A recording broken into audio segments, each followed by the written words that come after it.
Alors, donc, première plateforme du futur Arctique. Alors là, nous avons donc 3 détecteurs de satellites, 3 essaims de drones sur la première vague, et sur la deuxième, donc 3 soldats exosquelettes.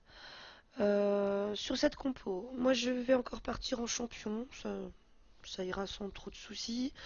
Par défaut, vous pouvez partir aussi en Arctique, à mon avis, euh, avec comment du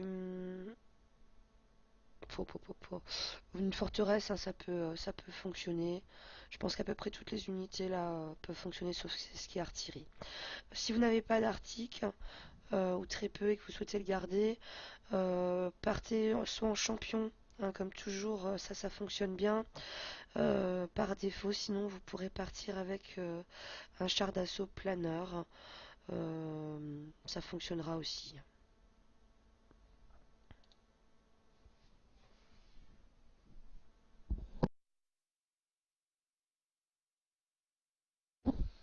Alors,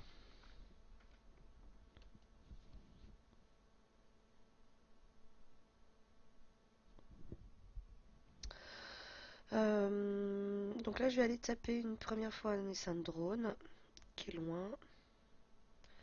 Je vais l'achever. Après je vais donc taper les détecteurs de satellites. Avec mes voyous, je vais achever les essaims de drone blessés. Je continue par contre à taper les détecteurs de satellites. Donc là, le prochain qui tape, ça va être celui-ci. Là, j'achève le 2. Hop. Là, ça va taper un de mes voyous. Et je peux l'achever tranquille.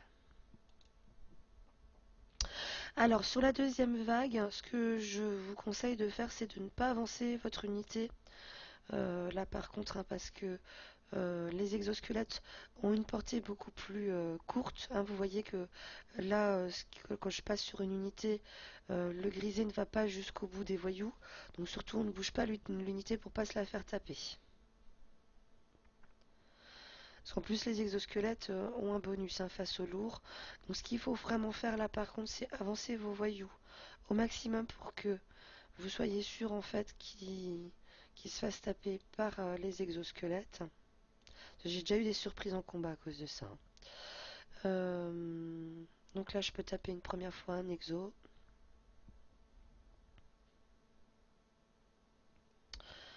Et là, on peut continuer à taper tranquille. Tant qu'il reste des voyous.